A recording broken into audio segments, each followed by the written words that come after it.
Friends, இப்போ நம்ம ராஜஸ்தான் மாநிலத்தில் இருக்கிற ஜோத்பூர்ல இருக்கிறோம்.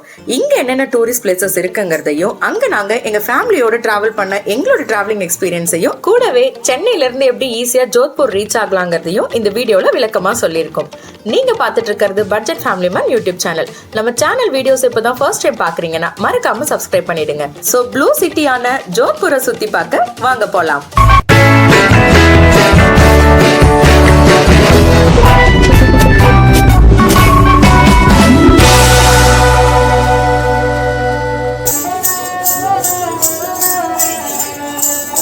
எங்களோட நெக்ஸ்ட் ட்ரிப் ராஜஸ்தான். என் ஹஸ்பண்ட் சொன்னதுமே அங்க என்ன சுத்தி பார்க்க இருக்கு, பாலைவனம் தான் இருக்கு. என்னப்பா பாலைவனத்துல ஒட்டகம் மேய்க்க போறியான்னு நக்கலா கேட்டேன். ஆனா நேர்ல வந்து பார்த்தாதான் தெரிஞ்சது, மொத்த ராஜஸ்தானுமே பாலைவனம் கிடையாதுங்க. ஜஸ்ட் 50% தான். மத்த இடமெல்லாம் ரொம்பவே சூப்பரான சிட்டியா இருக்கு. அதான் பேர்லயே இருக்கு, ராஜஸ்தான் ராஜபுத்திரர்களின் தேசம்னு. ஒண்ணுமே இல்லாத இடத்துல ராஜாக்கள் இருப்பாங்களா? நீங்க சொல்றதும் கரெக்ட் தாங்க. திரும்புற பக்கம் எல்லாம் கம்பீரமா நிக்கிற கோட்டைகள், வித்தியாசமான முறையில கட்டப்பட்ட கோவில்கள், அரண்மனைகள், கண்ணுக்கு நிறைவா இருக்கிற பாலைவனங்கள்னு இப்படி இந்த ஸ்டேட்ல டூரிஸ்ட் அட்ராக்ஷன் கொட்டி கிடக்கு. சரி, ஓகே. இந்த ராஜஸ்தான் எங்க இருக்குன்றதையும், நம்ம ஃபர்ஸ்ட் ராஜஸ்தான்ல எங்க சுத்தி பார்க்க வந்திருக்குன்றதையும் நம்ம வியூவர்ஸ் கொஞ்சம் கிளியரா சொல்றியா? சொல்றேன். இந்தியாவுடைய நார்த் வெஸ்ட் சைட்ல பாகிஸ்தான் பார்டர் பக்கத்துல இருக்கிற ஸ்டேட் தான் இந்த ராஜஸ்தான். இதுல நம்ம ஃபர்ஸ்ட் ராஜஸ்தான்ல இருக்கிற ஜோத்பூரை தான் சுத்தி பார்க்க போறோமே. இந்த ட்ரிப்ல மொத்தமா 3 டிஸ்ட்ரிக்ட சுத்தி பார்க்க போறோம். டிராவலிங்கோட சேர்த்து மொத்தமா 10 டேஸ்க்கான ட்ரிப் இது.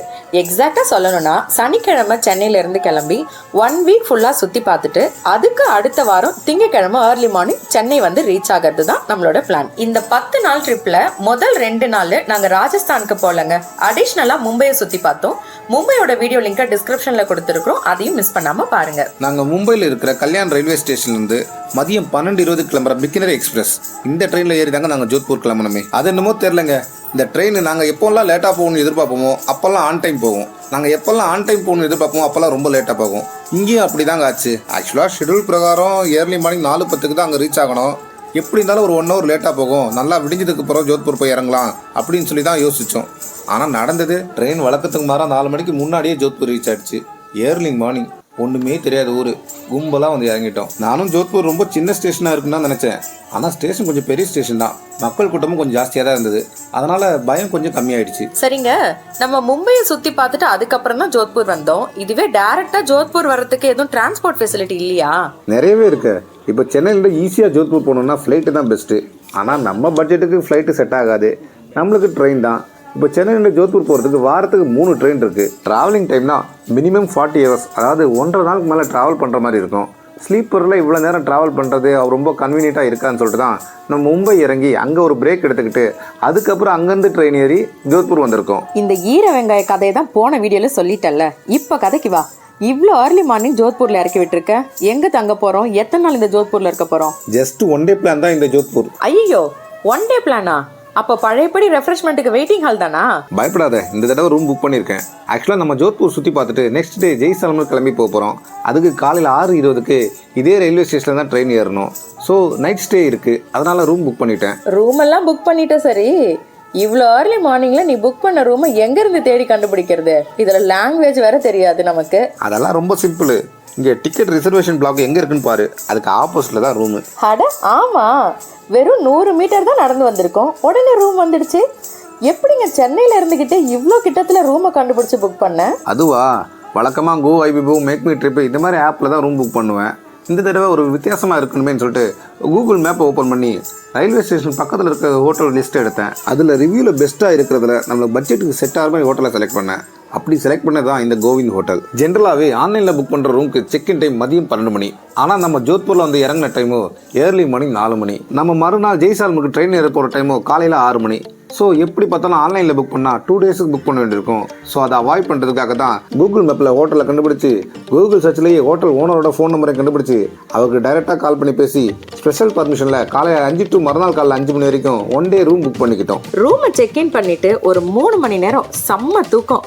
அப்புறம் ஒரு 8:30க்கெல்லாம் ரெஃப்ரெஷ் ஆகிட்டு வெளியில் வந்து ரயில்வே ஸ்டேஷன் ஆப்போசிட்டில் இருக்கிற ஒரு தள்ளுவண்டி கடையில் ஆளுக்கு 2 ஆலு பரோட்டாவும் திருப்தியாக வாங்கி சாப்பிட்டுட்டு ஜோத்பூரை சுத்தி பார்க்க ஜாலியா கிளம்பிட்டோம். சரிங்க, இப்போ டிரான்ஸ்போர்ட் எப்படி?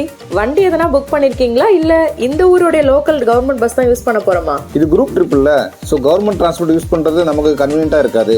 பட் குரூப்பாக ட்ரிப் போகிறதுல மிகப்பெரிய அட்வான்டேஜ் ஒன்று இருக்குது. அது என்னென்னா, ஒரு பெரிய வண்டியை புக் பண்ணிக்கிட்டு வண்டியோட வாடகையை ஈக்குவலாக ஷேர் பண்ணிக்கிட்டா போதும். கிட்டத்தட்ட கவர்மெண்ட் டிரான்ஸ்போர்ட் ரேட்டுக்கு நியர்பை தான் வரும். நம்மளும் அதை தான் பண்ண போகிறோம். இதுவே சிங்கிள் ஃபேமிலியை வந்திருந்தா ரயில்வே ஸ்டேஷன் பக்கத்துலேயே நீங்கள் இப்போ இந்த வீடியோவில் பார்க்குறீங்களா, இந்த பைக் ரெண்டல் ஷாப் தான் சூப்பர் ஆப்ஷன். ஒரு ஆக்டிவா டைப்பில் இருக்க வண்டி ஒன் டே ரெண்ட் வெறும் 500 தானா. நம்ம பேரம் பேசுகிறா இன்னும் குறைப்பாங்கன்னு நினைக்கிறேன். நாங்கள் 12 பேர் உட்கார மாதிரி பெரிய கார் ஒன்று வெஹிக்கிள் ஸ்டாண்ட்லேயே ரெண்ட்டுக்கு எடுத்துக்கிட்டோம். ஒன் டே ரெண்ட் அவங்க 3500 கேட்டாங்க. நாங்களும் ஓகே சொல்லிட்டு காரில் ஏறி எங்கள் ஃபர்ஸ்ட் லொக்கேஷன் பார்க்கறதுக்காக கிளம்பிட்டோம். ஃபர்ஸ்ட் எந்த லொகேஷன்ல சுத்தி பார்க்க போறோம்? சன் சிட்டியில் இருக்கிற உமைத் பவன் பேலஸ் தான் ஃபர்ஸ்ட் போக போகிறோம். சன் சிட்டியா? என்ன வளர்றீங்க? நம்ம வந்திருக்கிறது ஜோத்பூர் சிட்டிக்கு. ஓ, அந்த விஷயத்த உங்கள்கிட்ட சொல்ல மாட்டேனா? ஆக்சுவலாக அந்த ஜோத்பூர் சிட்டியில் மெஹரங்கா ஃபோர்ட்னு ரொம்ப ஃபேமஸான கோட்டை ஒன்று இருக்குது. அந்த கோட்டைக்கு ஈஸ்ட் சைடில் இருக்கிறத சன் சிட்டின்னும் வெஸ்ட் சைடில் இருக்கிறத ப்ளூ சிட்டின்னு சொல்லுவாங்க. பேசிக்காகவே இந்த மொத்த ராஜஸ்தானில் இருக்க ஒவ்வொரு டிஸ்ட்ரிக்ட்டும் தனித்தனி கலருக்குள்ள சொல்லுவாங்க. உதாரணத்துக்கு ஜெய்ப்பூரை பிங்க் சிட்டின்னு சொல்லுவாங்க, இதுவே ஜெய்சால்மரை கோல்டன் சிட்டின்னு சொல்லுவாங்க. ஆனால் ஜோத்பூர் மட்டும் 2 கலருக்குள்ள சொல்கிறாங்க. அதான் சன் சிட்டி, ப்ளூ சிட்டி. அட ஆமாங்க, நாமெல்லாம் நம்ம வீடு வித்தியாசமா தெரியணும்னு சொல்லிட்டு அக்கம் பக்கத்து வீட்டுக்காரங்க அடிக்காத கலரா தேடி பிடிச்சி செலக்ட் பண்ணி நம்ம வீட்டுக்கு பெயிண்ட் அடிப்போம். ஆனா இந்த ஊரை பாருங்களேன், இப்போ சன் சிட்டினா எல்லா வீட்டுக்கும் சூரிய ஒளி கலர்ல பெயிண்ட் அடிச்சிருக்காங்க. அதுவே ப்ளூ சிட்டினா எல்லா வீட்டுக்கும் ப்ளூ கலர்ல பெயிண்ட் அடிச்சிருக்காங்க. கலர் விஷயத்துல கூட எந்த ஒரு காம்ப்ரமைஸும் ஆகாம எல்லா வீட்டுக்கும் ஒரே கலர்ல பெயிண்ட் அடிச்சு அவங்க ஒத்துமையை காட்டியிருக்காங்க. பாத்தீங்களா? இந்த ஊர்ல இந்த விஷயம் தானே எனக்கு ரொம்ப ரொம்ப பிடிச்சிருக்கு. இந்த ஜோத்பூர் ஒன் டே ட்ரிப்ல எங்களோட ஃபர்ஸ்ட் லொகேஷனா ரயில்வே ஸ்டேஷன்ல இருந்து கிட்டத்தட்ட 4 கிலோமீட்டர் தூரத்தில் இருக்கிற உமைத் பவன் பேலஸை சுற்றி பார்க்கறதுக்காக வந்திருக்கோம். என்ட்ரன்ஸ் டிக்கெட் ஒரு ஆளுக்கு 60 ரூபாய் சார்ஜ் பண்ணாங்க. இதுவே 12 வயசு கீழே உள்ள பசங்களுக்கு 30 ரூபாய் சார்ஜ் பண்ணாங்க. இந்த பேலஸ் பற்றி கொஞ்சம் டிஸ்கிரைப் பண்ண. உமைத் பவன் பேலஸ் இலவசங்கள் எப்போதுமே நாட்டு மக்களுடைய வாழ்க்கை தரத்தை முன்னேற்றாதுங்க. உழைப்பு மட்டும்தான் உயர்வை தருமே. ஒரு மன்னர் எப்படிப்பட்ட ஆட்சியை மக்களுக்கு வழங்கினா மக்களுடைய வாழ்க்கை தரம் மேம்படும் அப்படிங்கிறதுக்கு சாட்சி தான் இந்த உமைத் பவன் பேலஸ். உலகத்துல இருக்கிற மிகப்பெரிய அரண்மனைகள்ல இதுவும் ஒண்ணுங்க. ஜோத்பூர்ல இருக்கிற சித்தார் மலையில இருக்கிற இந்த அரண்மனையுடைய மொத்த நிலப்பரப்புல 26 ஏக்கர் அரண்மனையாவும் 15 ஏக்கர் கார்டனாவும் இருக்குதுங்க. சோ வாங்க ஃபர்ஸ்ட் அரண்மனைக்குள்ளார போயிடலாம். என்டர் ஆகும்போதே இந்த பேலஸோட என்ட்ரன்ஸ்ல ஒரு போட்டோ வச்சிருக்காங்க. இவர் தான் ராஜா உமைத் சிங். இந்த மன்னர் தான் இந்த பேலஸை கட்டியிருக்கிறாரு. அதனாலதான் அவரோட பேரையே இந்த பேலஸ்க்கு வச்சிருக்காங்க. இந்த ஹிஸ்டரிய படிச்சதுக்கு அப்புறம் பேசாம நம்மளும் மன்னர் ஆட்சியில இருந்திருக்கலாமோன்னு தோணுச்சுங்க. பேலஸ்ல வராண்டாக்குள்ள என்டர் ஆனதுமே ஃபர்ஸ்ட் எங்க கண்ணுல பட்டது இந்த மேல பாக்குறீங்கல்ல, இந்த கிளாஸ் பெயிண்டிங்ஸ் தாங்க. இந்த பேலஸ்குள்ளார சன்லைட் வர்றதுக்காகவே இப்படி 2 பக்கமும் பாருங்க கிளாஸ் பெயிண்டிங்ஸ் வச்சிருக்காங்க. வீடியோல உங்களுக்கு எந்த அளவுக்கு கிளியரா தெரியுதுன்னு தெரியலங்க. பட் நேர்ல இந்த சூரிய வெளிச்சம் அந்த கிளாஸ் பெயிண்டிங் மேல பட்டு மின்ற அழகே செம்மையா இருக்குதுங்க. அடுத்ததா இந்த வராண்டால இந்த மன்னர்களுடைய போட்டோ கேலரிஸ் தான் பாத்துட்டு இருக்கோம். கூடவே இந்த பேலஸோடைய மினியேச்சர் கூட இங்க வச்சிருக்காங்க பாருங்களேன். பேலஸ் எவ்வளவு பெருசுன்னு பார்த்தாலே நமக்கு தெரியுது இல்ல. மொத்தமா 372 ரூம்ஸ் இருக்குதான் இதுல. பட் எல்லா ரூம்ஸையுமே டூரிஸ்ட்காக அலோ பண்றது இல்ல. ஆக்சுவலா இந்த ராஜா உமைத் சிங் இறந்ததுக்கு அப்புறம் இந்த பேலஸ 3 பகுதியா பிரிச்சிருக்காங்க. அதுல ஒரு பகுதிய தாஜ் ஹோட்டலா ரன் பண்றாங்க. இன்னொரு பகுதி தான் நாம இப்ப சுத்தி பார்த்துட்டு இருக்கிற மியூசியமா மாத்திருக்காங்க. 3வது பகுதிய அந்த ராஜ வம்சமே அவங்களோட ஓன் யூஸ்க்காக வச்சிருக்காங்களாம். இப்ப நம்ம பாக்குற இந்த சிறுத்தையும் முதலையும் இந்த ராஜா வளர்த்தாராம். இப்படி சொன்னா யாரும் நம்ப மாட்டாங்கன்னு ப்ரூஃப்க்கு பக்கத்துல பாருங்களேன் போட்டோவும் வச்சிருக்காங்க. ஓகே, இப்ப நம்ம நெக்ஸ்ட் ரூம்க்கு மூவ் பண்ணலாம். இந்த ரூம்ல ராஜாக்கள் யூஸ் பண்ண வெப்பன்ஸ், திங்ஸ், கிச்சன் வேர் இப்படி நிறைய இருக்கு. நீங்க இந்த வீடியோ பார்த்துட்டே வாங்க, நான் அப்படியே இந்த பேலஸோட ஹிஸ்டரியும் சொல்லிடுறேன். 1920 காலகட்டத்துல இந்த ஜோத்பூர் சிட்டில மிக கடுமையான பஞ்சம் ஏற்பட்டுச்சாம். அடுத்த வேளை சாப்பாட்டுக்கே வழி இல்லாம மக்கள் எல்லாம் ரொம்பவே கஷ்டப்பட்டு இருக்காங்களாங்க. பஞ்சத்தினாலையும் பசியினாலையும் ரொம்ப கஷ்டப்பட்ட இந்த மக்களுக்கு உதவி செய்யணும்னு நினைச்ச இந்த ராஜா உமைத் சிங் மக்களுக்கு நேரடியா பண உதவிய செஞ்சா மக்கள் சோம்பேறிகளா மாறிடுவாங்க, அது மிகப்பெரிய தவறுன்னு யோசிச்சு மக்களுக்கு தகுந்த வேலையை வழங்கி அதுக்கு ஊதியமா இந்த பணத்தை கொடுத்து உதவணும்னு ஐடியா பண்றாரு. சோ அதுக்காக இந்த சித்தார் மலையை தேர்ந்தெடுத்து இங்க ஒரு மிகப்பெரிய பேலஸ் இந்த ஊர் மக்களை வச்சே கட்ட சொன்னாரு. சுமார் 3000 வேலைக்காரங்க கிட்டத்தட்ட 15 வருஷமா கஷ்டப்பட்டு இந்த அரண்மனையை கட்டியிருக்கிறாங்க. அந்த ராஜா உதவி செய்யணும்னு நினைச்ச பணத்தையும் இந்த வேலைக்கு ஊதியமாவே கொடுத்திருக்கிறாரு. இதனால ஒரு பிரம்மாண்டமான அரண்மனையும் கட்டியாச்சு, கூடவே அந்த மக்களோட பஞ்சத்தையும் போக்கியாச்சு. செம்ம ஐடியா இல்ல? சரி வாங்க நம்ம இப்ப அடுத்த ஹாலுக்கு போலாம். அங்க என்னெல்லாம் டிஸ்பிளே பண்ணிருக்காங்கன்னு பாக்கலாமா? வாவ், இந்த ஹால் தாங்க எனக்கு ரொம்ப பிடிச்சிருக்கு. நெத்தி சுட்டி, ஒட்டியானம், காசு மாலைன்னு ஏகப்பட்ட வெரைட்டிஸ் இந்த ஹால்ல தான் அடுக்கி வச்சிருக்காங்க. அந்த காலத்துல யூஸ் பண்ண காஸ்ட்லியான ஜுவல்லரிஸ் எல்லாம் இங்க நமக்கு பார்வைக்கு வச்சிருக்காங்க பாருங்களேன். இந்த ரூமை தாண்டி இந்த பேலஸ்க்கு நடுவுல ஒரு பெரிய முற்றம் இருக்கு பாருங்களேன். போட்டோஸ் எல்லாம் எடுக்கிறதுக்கு ஏத்த இடங்க. நெக்ஸ்ட் நம்ம இப்ப பாக்குறது காஸ்டியூம் செக்ஷன். அந்த காலத்துல இந்த ராஜ வம்சத்துல இருக்கிறவங்க யூஸ் பண்ண ட்ரெஸ் எல்லாம் இங்க டிஸ்பிளேல வச்சிருக்காங்க. கூடவே இந்த பேலஸ்ல இந்த மன்னர்களுடைய ஃபங்க்ஷன்ஸ் எல்லாமே ஒரு போட்டோ கேலரியா கூட அரேஞ்ச் பண்ணி அதையும் இங்க டிஸ்பிளேல வச்சிருக்காங்க. இவ்வளவுதாங்க இருக்குது இந்த மியூசியத்துல. ஒரு 1 hour போதும் இந்த பேலஸ சூப்பரா சுத்தி பார்த்துடலாம். ஓகே, இப்போ நம்ம இந்த பேலஸ்க்கு வெளியில வந்தாச்சு. இப்போ ரைட் சைட்ல பாக்குறீங்க இல்லையா, இதுதான் இந்த அரச பரம்பரையுடைய ஓன் யூஸ்க்காக வச்சிருக்கிற இடம். இங்க நம்மளெல்லாம் சுத்தி பார்க்கறதுக்கு அலோ பண்றது இல்லைங்க. சென்டர்ல இருக்கிறது நம்ம இப்ப சுத்தி பார்த்துட்டு வந்த மியூசியம் அண்ட் லெஃப்ட்ல இருக்கிறது தாஜ் உமைத் பவன் ஹோட்டல். பைசா கொஞ்சம் அதிகமா இருந்துச்சுன்னா நம்ம இந்த ஹோட்டல்ல ஸ்டே பண்ணி சுத்தி பார்க்கலாம். உள்ள நீச்சல் குளம்லாம் இருக்குதான். உலக அழகியும் பாலிவுட் ஆக்ட்ரஸுமான பிரியங்கா சோப்ராவோட கல்யாணம் கூட இந்த ஹோட்டல்ல தான் நடந்துச்சாங்க. அரௌண்ட் 11 o'clockல நாங்க இந்த உமைத் பவன் பேலஸை சுத்தி பார்த்துட்டு வந்துட்டோங்க.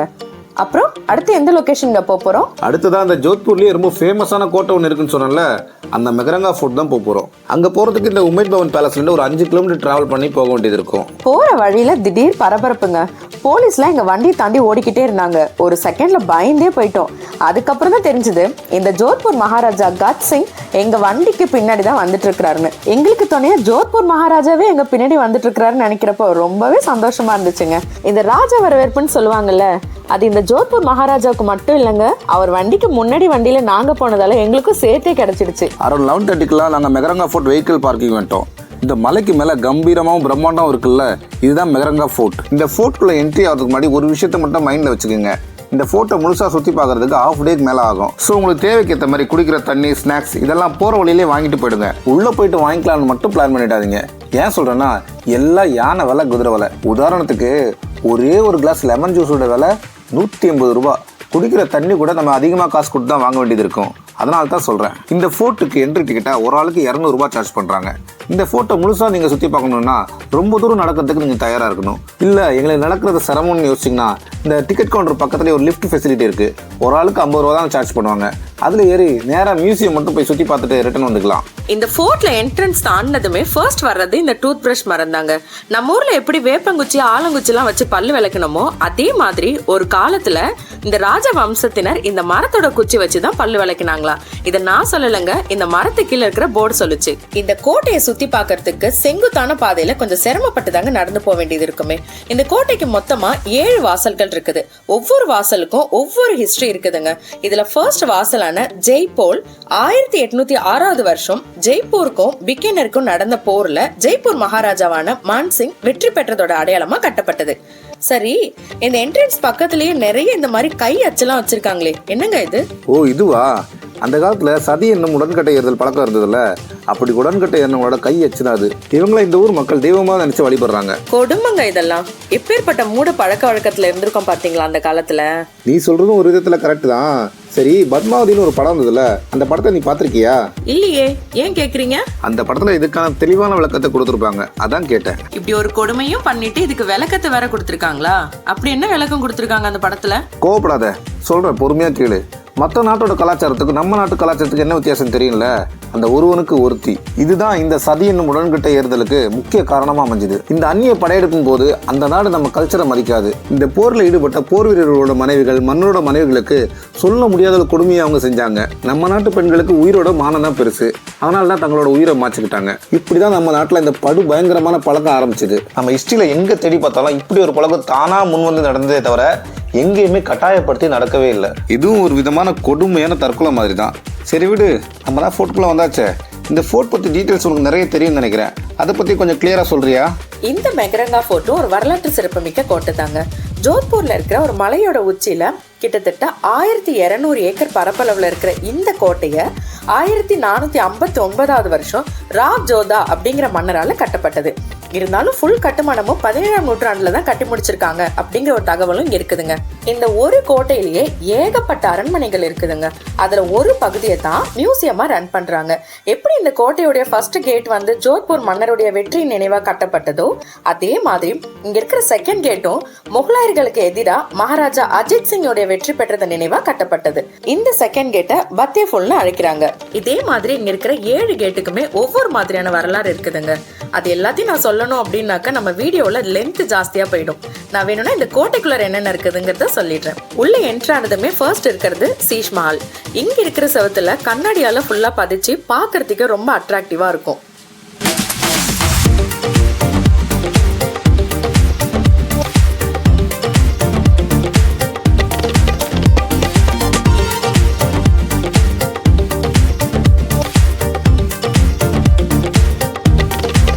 செகண்ட் இருக்கிறது ஃபூல் மஹால்.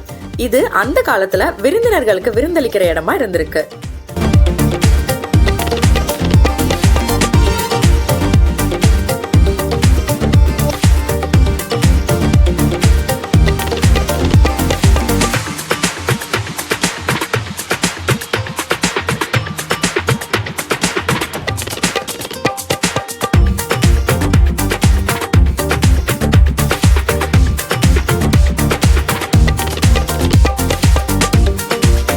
மூணாவது ஜாங்கி மஹால்.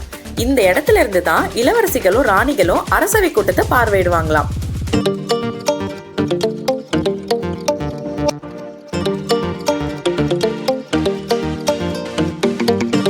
இந்த கோட்டையில ஒரு பெரிய மியூசியம் இருக்குதுங்க. இதுல அந்த காலத்துல அவங்க யூஸ் பண்ண பொருட்கள், சிற்பங்கள், நினைவு சின்னங்கள்னு எக்கச்சக்கமா இருக்குது.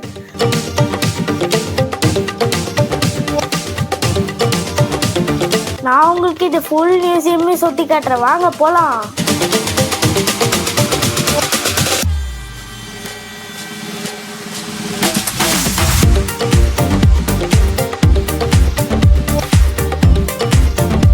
இந்த கண்ணாடி பெட்டிக்குள்ள நிறைய பொருட்கள் வச்சிருக்காங்க.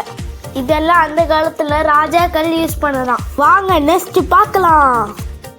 இந்த செவர்னா பாருங்களேன், ஒயிட் கலரா அழகா சாஃப்டா இருக்கு. இதெல்லாம் நல்லா இருக்குல்ல, வாங்க போலாம். இதெல்லாம் ராஜாக்கள் யூஸ் பண்ண தங்க வெள்ளிகள் போன்ற பாட்டில்ஸ். சரி ஓகே, நாங்கள் கீழே போக போறோம். நம்ம அப்புறமா மீட் பண்ணலாம், பாய். கூடவே கொஞ்ச தூரம் நடந்து போனீங்கன்னா இந்த அரச குடும்பத்தோடைய கோவிலான சாமுண்டி மாதாஜி கோவிலும் இருக்கும். தூரமா இருக்குது, அவ்வளவு தூரம் போகணுமான்னு யோசிக்காதீங்க. ஏன்னா இந்த கோயில்ல இருந்து தான் ப்ளூ சிட்டியோட எக்ஸ்ட்ராடனரி வியூஸ் நம்மளால ரசிக்க முடியும்.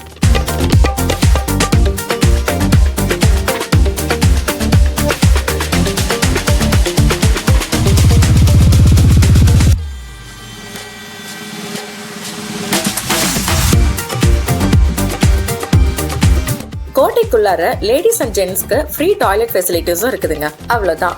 அரௌண்ட் 11:30 இந்த கோட்டைக்குள்ளார போனோம். ஆனால் வெளியில வர 2:30 மணி ஆயிடுச்சு. நாங்கள் கொஞ்சம் ஸ்பீடாக தாங்க சுற்றி பார்த்தோம். இருந்தும் 3 மணி நேரம் ஆயிடுச்சு. எல்லாருக்கும் பயங்கர பசி. இந்த கோட்டைக்குள்ளார ஃபுட் கோர்ட்டும் இருந்துச்சு. ஆனால் மெனு கார்டை பார்த்தா தான் தூக்கி வாரி போட்டுடுச்சு. அவ்வளோ விலை. இந்த டைம்ல ரேட் எல்லாம் பார்த்தா செட் ஆகாது. எல்லாரும் பசியில இருக்காங்க, வா போய் சாப்பிடுவோம். வேண்டாம்ப்பா, போற உசுறு பசியிலே போயிட்டோம். இவ்வளோ காசு கொடுத்தாலும் என்னால சாப்பிட முடியாது. வெளியில தானே போறோம், அங்க போய் சாப்பிட்டுக்கலாம். வெளியே போறது கரெக்டு தான், ஆனா ஒரு சின்ன சொதப்பல். நம்ம ட்ரிப் பிளான் படி நம்மளோட அடுத்த லொகேஷன் ஜஸ்வந்த் தடா இங்கேருந்து ஒரு 1/2 கிலோமீட்டர் டிஸ்டன்ஸ்ல தான் இருக்குது. ஆனால் இன்பிட்வீன் கேப்பில் ஒரு ஹோட்டல் கூட கிடையாது. இப்போ ஹோட்டல் போகணுன்னா நம்ம சிட்டிக்கு போயிட்டு மறுபடியும் ஜஸ்வந்த் தடா பார்க்கறதுக்காக திரும்பி இங்கே தான் வரணும். என்ன பண்ணலாம்? இப்போ அந்த ஜஸ்வந்த் தடா எவ்வளோ நேரத்துலங்க சுற்றி பார்க்க முடியும்? கொஞ்சம் ஸ்பீடாக நடந்தால் ஒரு 1/2 hourல சுற்றி பார்த்துலாம்னு நினைக்கிறேன். 1/2 hour தானே? சரி வாங்க போகலான்னு சொல்லி ஜஸ்வந்த் தடாக்கு ரீச் ஆயிட்டோம். இந்த இடத்துக்கு என்ட்ரி டிக்கெட்டா ஒரு ஆளுக்கு 30 ரூபாய் சார்ஜ் பண்றாங்க. ஆக்சுவலா 1890 காலகட்டத்துல இங்க ஆட்சி செஞ்ச மகாராஜ் சர்தார் சிங் தாஜ்மஹாலை போய் பார்த்துட்டு வந்திருக்காரு. இது என்னடா பிரமாதம், இதை விட ஸ்பெஷல் ஐட்டமா நான் கட்டுறேன் பாருன்னு போட்டி போட்டு கட்டினதுதான் இந்த ஜஸ்வந்த் தடா. 1899 வருஷம் கட்டி முடிக்கப்பட்ட இந்த இடம் அரச குடும்பத்தோடைய கல்லறை தோட்டமா பயன்படுத்தப்படுது. என்ன ஒண்ணு தாஜ்மஹாலை ஷாஜஹான் மும்தாஜ் நினைவா கட்டினாரு. இந்த இடத்த சர்தார் சிங்கோட அப்பா ஜஸ்வந்த் சிங் நினைவா கட்டியிருக்கிறாரு. பயப்புள்ள அப்பா பாசத்துல நம்மளையும் மிஞ்சிடுவாரு போல இருக்கு. பசி எங்களை ரொம்ப நேரம்லாம் இந்த இடத்த சுத்தி பார்க்க விடலைங்க. ஒரு 1/2 hourலயே சுத்தி பார்த்துட்டு காஸ்ட்லியான மொக்கையான ஒரு ஹோட்டலுக்கு போய் இங்க லஞ்சை முடிச்சோம். எப்பவுமே எங்களோட எல்லா ட்ரிப்லையும் லஞ்சு செலவு ஒரு 200-300 தாண்டாது. ஆனால் இந்த ட்ரிப்பில் 1000 ரூபா தாண்டுச்சு. எல்லாத்துக்கும் இந்த டிரைவர் பயப்பில் தான் காரணம். கமிஷனுக்கு ஆசைப்பட்டு இப்படி ஒரு ஹோட்டலில் எங்களை கோத்து விட்டாரு. நாங்களும் வேற வழி இல்லாமல் பசி கொடுமையில அதே ஹோட்டலில் சாப்பிட்டு கிளம்பிட்டோம். இந்த இடத்துல எல்லாருக்கும் ஒரு சின்ன அட்வைஸ், எப்போவுமே டிரைவர் இஷ்டத்துக்கு அவங்க சொல்கிற ஹோட்டலில் போய் சாப்பிடாதீங்க. அவங்க கமிஷனுக்கு ஆசைப்பட்டு நம்மளை இந்த மாதிரி ஹோட்டலில் தான் கோத்து விட்டுருவாங்க. ஸோ ஆன் தி வேல நம்மளே ஒரு ஹோட்டல் செலக்ட் பண்ணி சாப்பிட்றது தான் பெஸ்ட்டு. அதுக்கு டிரைவர்ஸ் ஏதாவது காரணம் சொல்லி வேண்டாம்னு சொல்லுவாங்க. அதையும் மீறி அவங்கள சம்மதிக்க வைக்கிறது தான் நம்ம திறமை. இங்கிருந்து எங்களுடைய அடுத்த லொகேஷனா ஜஷ்வந்தடால இருந்து ஜஸ்ட் 7 கிலோமீட்டர் டிஸ்டன்ஸ்ல இருக்கிற மாண்டோர் கார்டனுக்கு போயிருந்தோம். மாண்டோர் கார்டனா? பேரே ரொம்ப ஸ்டைலா இருக்கு. ஒருவேளை வெள்ளைக்காரங்காலத்துல கட்டினதோ? அது மாண்டோர் இல்லைங்க, மண்டோர். வேற ஒண்ணும் இல்ல, நம்ம ராவணனுடைய ஒய்ஃப் மண்டோதரியோட பேர் தான் இந்த கார்டனுக்கு வச்சிருக்காங்க. ஏன்னா இந்த இடம் தான் அவங்க பிறந்த ஊரு. சீரியஸாவா சொல்ற? நம்ப முடியலையே. இலங்கை எங்கேயோ இருக்கு, ராஜஸ்தான் எங்கேயோ இருக்கு. ரெண்டுத்துக்கு நடுவில் ஆயிரக்கணக்கான தூரம் இருக்கு. எப்படி? அந்த காலத்துல டிராவல் பண்றதுக்காக நமக்கு தெரியாம ஏகப்பட்ட டெக்னாலஜிஸ் இருந்திருக்குங்க. எது எப்படியோ ஆக்சுவலா இந்த ஊருக்கு மருமகனே நம்ம பத்ததல ராவணன் தான். இந்த கார்டன்ல என்ட்ரன்ஸ் டிக்கெட்டா ஒரு ஆளுக்கு 10 ரூபாய் சார்ஜ் பண்றாங்க. ரொம்ப பெரிய கார்டன் தான் இது. ஆனா கார்டனிங் கொஞ்சம் மொக்கையா தாங்க இருந்தது. உள்ள நிறைய கோவில்கள் இருக்குது, அது வேணா பாக்குறதுக்கு ரொம்ப வித்தியாசமா இருந்துச்சுன்னு சொல்லலாம். கோயிலுக்கு பேக் சைட்லயே ஒரு மியூசியம் கூட இருந்துச்சு. இதுக்கு வேற தனியா பே பண்ணி தான் சுத்தி பார்க்கணும்னு சொன்னாங்க. காலையில இருந்தே நாங்க ஆல்ரெடி மியூசியம்ஸ் பாத்துக்கிட்டே இருந்ததால ஜஸ்ட் உள்ள போய் எட்டி பார்த்துட்டு வந்துட்டோம். ஆனா ஒண்ணு, இந்த கார்டன்ல எங்களுக்கு ரொம்ப பிடிச்சதே இப்ப நீங்க பாத்துட்டு இருக்கிற இந்த கல் மண்டபம் தான். இந்த மண்டபத்தை ரொம்பவும் நுணுக்கமா நேர்த்தியான முறையில வடிவமைச்சிருக்காங்க. ஆக்சுவலா இந்த இடத்த நான் நிறைய சினிமால பாத்திருக்கேன், ஆனா எந்த மூவின்னு தான் எனக்கு சட்டுன்னு ஞாபகம் வரல. உங்களுக்கு தெரிஞ்ச கமெண்ட்ல சொல்லுங்க. இந்த கார்டன்ல குழந்தைங்களுக்கான ஃபன் ஆக்டிவிட்டிஸ் கூட நிறைய இருக்குதுங்க. எங்க பசங்களை கூட அங்க நாங்க ஜாலியா கொஞ்ச நேரம் விளையாட விட்டோம். இதுக்கு என்ட்ரன்ஸ் டிக்கெட் வந்து தனியா நீங்க வாங்கணும். அதுக்கு 20 ரூபாய் ஒரு ஆளுக்கு சார்ஜ் பண்றாங்க. அது மட்டும் இல்லாம இங்க ஈவினிங்ல லேசர் லைட் ஷோ கூட இருக்குதுங்க. பட் எங்களுக்கு டைம் இல்லாததால நாங்க லைட் ஷோல தான் ஸ்கிப் பண்ணிட்டோம். நெக்ஸ்ட் எந்த லொகேஷனுங்க? பிளான் பண்ணி நம்ம அடுத்து போக வேண்டிய இடம் பால்சமட் லேக் பேலஸ் அண்ட் கார்டன். ஆனால் இந்த டிரைவர் அந்த பேலஸை பிரைவேட் ப்ராப்பர்ட்டியாக மாற்றிட்டு தான் சொல்கிறாரு. ஆன்லைனில் செக் பண்ணி பார்த்தா அப்படி எதுவும் போடல. ஆனால் இந்த டிரைவர் திரும்ப அதையே சொல்லிட்டு இருக்காரு. கார் புக் பண்ணாலும் இதான் ஒரு தொல்லை. நம்ம பிளானுக்கு அவங்க வராமல் அவங்க பிளானுக்கு நம்மளை கூப்பிட்டு போவாங்க. அவர் சொல்கிறது உண்மையாக போயேன்னு தெரில. ஆனால் அவர்கிட்ட சொல்லி புரிய முடியல. லாங்குவேஜ் பெரிய தலைவலியாக இருக்குது. சரி விடு, அவர் சொல்கிறதையும் நம்பி தான் ஆகணும், வேறு வழி இல்லை. நாங்கள் இந்த பால்சமட் லேக் பேலஸை ஸ்கிப் பண்ணிட்டு எங்களோட அடுத்த லொக்கேஷனாக கண்டக்கர்ன்ற மணிகுண்டு பகுதிக்கு போனோம். இது சிட்டியில் இருக்கிற மெயின் பஜாருக்கு நடுவில் இருக்கிற மணிகுண்டு. சிம்பிளாக சொல்ல போனால் கிளாக் டவர். இதையும் கட்டினது மகாராஜா சர்தார் சிங் தான். இது மெயின் பஜாருக்கு நடுவில் இருக்கிறதால பர்ச்சேஸ் பண்ணுறதுக்கு ஏற்ற இடம் இது. இவ்வளோதான் லொக்கேஷனா? இன்னும் வேற ஏதாவது இடத்த சுற்றி பார்க்க போகிறோமாங்க? இன்னொரு இடம் இருக்கு. அந்த இடத்தோட பேர் தான் வாயிலே நுழைய மாட்டேங்குது. தூர்ஜிக்கா ஜால்ரா. கரெக்டாக சொல்லிட்டேன். எது ஜால்ராவா? பேரே ஒரு மாதிரி இருக்குதே. அந்த இடத்துக்கு கண்டிப்பா போய் தான் ஆகணுமாங்க? ஏய், சூப்பர் பிளேஸ்மா, மிஸ் பண்ணவே கூடாது. நீயே பார்த்து ஆச்சரியப்பட போற. சரி, அப்போ டிரைவரை கூப்பிடுங்க, அங்கேயும் போய் பார்த்துட்டு வந்துடலாம். ஐயோ வேண்டாம், அவர் இங்கேயே வெயிட் பண்ணிட்டோம். அப்புறம் அந்த இடமும் க்ளோஸ்ல இருக்கு, பிரைவேட் ப்ராப்பர்ட்டி. இப்படி ஏதாவது கதை சொல்லி நம்ம அங்கே போக விடாம பண்ணுவாரு. இங்கேருந்து ஒரு 1/2 கிலோமீட்டர் தான், நம்ம நடந்தே போய் கூட பார்த்துட்டு வந்துடலாம். அதானே பார்த்தேன். ட்ரிப்ல எங்களை நடக்க வைக்கலன்னா சாருக்கு தூக்கம் வராதே. நடக்க வேண்டிய இடத்துல நடக்காம தேவையில்லாத இடத்துல நடக்கிறது எல்லாருக்கும் வாடிக்கையா போச்சு. என்னது? காலங்காத்தால எல்லாரும் வாக்கிங் போவாங்கல்ல, அதை பத்தி பொதுவா சொன்னேன். சரி வா நடப்போம். வாவ், என்னங்க இது இவ்ளோ அழகா இருக்கு. நீ இந்த பேரை சொன்னதுமே மறுபடியும் ஏதோ கோட்டைக்கு தான் கூட்டிட்டு போறியோன்னு நினைச்சிட்டேன். ஆனா இது வேற லெவல்ல இருக்கே. ரொம்ப ரசிச்சு கட்டியிருக்காங்கல்ல. இதை கட்டி 300 வருஷத்துக்கு மேல ஆகுதான். கிட்டத்தட்ட 200 அடிக்கு மேல ஆழம் இருக்கா. இந்த ஏரியாவோட நீராதாரமா இது இருக்கு. இந்த கிணத்தோட முழு பேரு தூர்ஜிக்கா ஜால்ரா பாவடி. வாயை நுழையிறது கொஞ்சம் கஷ்டமா தான் இருக்கு. சோ நம்ம ஸ்டெப்னே சொல்லலாம். இதே மாதிரி ஒரு கிணறு ஜெய்ப்பூர்லயே இருக்கு. நாங்க போகும்போதே டைம் ஒரு 6 மணி இருக்குங்க. லைட்டா இருட்டவே ஆரம்பிச்சிடுச்சு. கொஞ்ச நேரத்திலேயே எல்லா ஸ்டெப்ஸ்லயும் நீங்க வீடியோல பாக்குற மாதிரி கிளாஸ் கலர் கேண்டில்ஸ் எல்லாம் அடுக்க ஆரம்பிச்சாங்க. என்ன செய்ய போறாங்கன்னு வெயிட் பண்ணிட்டு இருந்தோம். வித்தின் ½ அன் ஹவர்ல இந்த இடத்துல இருக்கிற மொத்த கேண்டில்ஸையும் ஏத்திட்டாங்க. சுத்தி இருட்டுல படிக்கட்டு ஃபுல்லா கேண்டில்ஸ் எல்லாம் அலங்கரிச்சு பாக்குறதுக்கே ரம்யமா இருந்துச்சுங்க. ஒரு ½ அன் ஹவர் இங்க டைம் பாஸ் பண்ணிட்டு ரிட்டர்ன் நடந்து போற வழியில கண்டாகர் பஜார்ல சூப்பரா ஷாப்பிங் பண்ணிட்டு எங்க ரூம்க்கு ரீச் ஆயிட்டோம். இந்த ஜோத்பூர் ட்ரிப் எங்களுக்கு ரொம்பவே சூப்பரா அமைஞ்சதுங்க. அப்புறம் நாளைக்கு என்னங்க பிளான்? வேற என்ன, நாளைக்கு காலைல 6:20க்கு ஜெய்சால்மருக்கு ட்ரெயின். அதுக்கு நம்ம ஒரு 5 மணிக்கெல்லாம் கிளம்பி ரயில்வே ஸ்டேஷன் போகணும். அவ்வளோதான். எங்களோட ஜெய்சால்மர் ட்ரிப் வீடியோவை தனி வீடியோவா போஸ்ட் பண்றோம். வீடியோட லிங்கையும் டிஸ்கிரிப்ஷன்ல கொடுக்குறோம், மிஸ் பண்ணாம பாருங்க.